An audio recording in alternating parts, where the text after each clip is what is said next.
ఈ బీసీలను ఎట్లా అధికారంలోకి తేవాలో చూపెడతా ఖచ్చితంగా. సరే అన్నావు, మీ పార్టీ అన్నది 42% అని, ఇస్తే తీసుకుంటాం, ఇస్తే తీసుకుంటాం,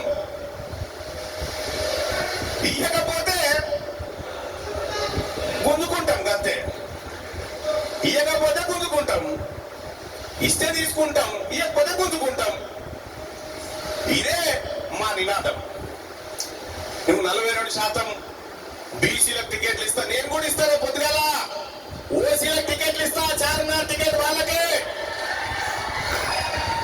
రేపు పొద్దుగాల నాంపల్లి టికెట్ వాళ్ళకే, రేపు చంద్రాయనగుట్ట టికెట్ వాళ్ళకే,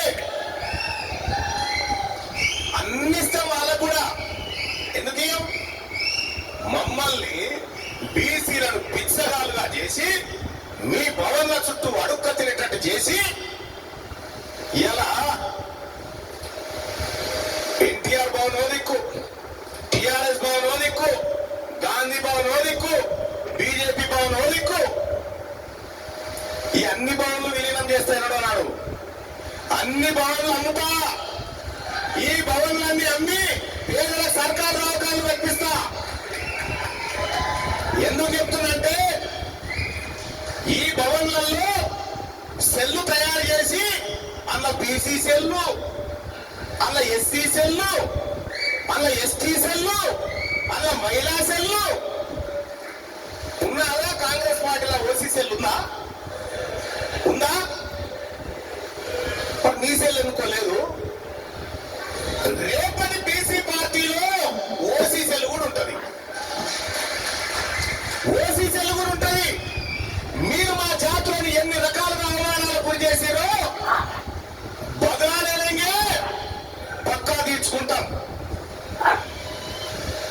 ఇక ఈ మాటలు రాజ్యాధికారం వైపు చెప్తే తీన్మార్ మల్లన్నని మొన్న హత్యాయత్నం చేసిరు నా పైన. తీన్మార్ మల్లన్న చచ్చిపోతే బీసీ ఉద్యమం ఆగిపోతుందని వాళ్ళ ఆలోచన. వాస్తవానికి తీన్మార్ మల్లన్న ఏం చెప్పిండా? అమ్మా నీకు మాకేం సంబంధము, మీ జాతరకు మా జాతరకు కంచం పొత్తు లేదు, మంచం పొత్తు లేదు కదా అని చెప్పినాం. మా ఇంద్రాక చెప్పాలి అంటామా లేదక్క? ఊర్లో పండి కంచం పొత్తు మంచం పొత్తు అనేది మాట్లాడతామా లేదా సామెత? ఆమె దొరసాన, ఆమెకి ఎట్లా తెలుస్తుందా? మన మంగళ తల్లి ఆవేదన తెలుస్తుందా ఆమెకు? మన సాగరంలో తల్లి ఆవేదన తెలుస్తుందా? మన గౌరవ తల్లి సంస్కృతి దొరసానికి తెలుస్తుందా? తెలియదు కదా. అందుకోసమే తీన్మార్ మల్లన్న మీద ఈ మా పొత్తు సంగతి ఏమో కానీ కొత్త పొత్తు బయటపడ్డది. దాంతో కొత్త పొత్తు బయటపడ్డది. అసలు కల్వకుంట్ల కవిత కాంగ్రెస్ కి ఏం సంబంధం? ఆ పొత్తు బయటపడ్డది. ఈ పొత్తు ఏమో కానీ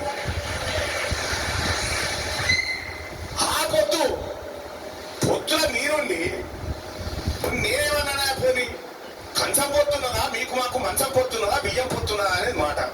నేను లేదనేంటి, నేను అన్నదా లేదని.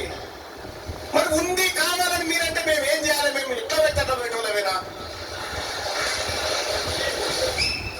మేము ఎట్లా పెట్టేట్లా? ఎవరితో బట్టి వాళ్ళతోటి బియ్యం పొత్తులు మొత్తమా? పొందాం కదా. అందుకోసమే మీ ఇంటి మీద కాకి మా ఇంటి మీద ఆడితే కాచి పారేస్తాం తప్ప మీతో సోపతి ఉండదు మాకు.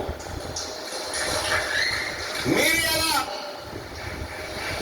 ఎలా అనట 72 గంటల దీక్ష చేస్తుందట. వద్దు తల్లి 700 రోజులు చేయి, నేను ఎవడొద్దాడు? మీరు ఆయన 9 రోజులు చేసి మా కొంపలు ఆడిచిండు 10 ఏళ్ళు. ఇప్పుడు నువ్వు 72 గంటలు నువ్వు కొంపలు ఆడతావని దిగుతా ఉన్నావు. దయచేసి కల్వకుంట్ల కవిత గారు మా బీసీ జేఏసీ తరఫున చెప్తా ఉన్నాం, మా ఆడబిడ్డలు అందరి తరఫున చెప్తా ఉన్నాం. కనీసం ఒక 17 రోజులన్నా దీక్ష చేయాలి. తిండి తినకుండా నీళ్ళు రాకుండా చేయాలి. మా భర్తల సిద్ధంగా చేసి చూడు గట్ల చేయాలి నిజాయితీగా. మీ నాయన నీంట్లో ఉంటే కొంగుసాడు కిడ్నీలు తీసుకపోయి పిలిపించిన మహానుభావుడు అలివి నువ్వు. ఈ దీక్షలో నువ్వు చేస్తా అంటే నీ ఎన్ని లలిత కళలు ఉంటే ఆ దీక్షలో మాకు తెలివయా? నిమిష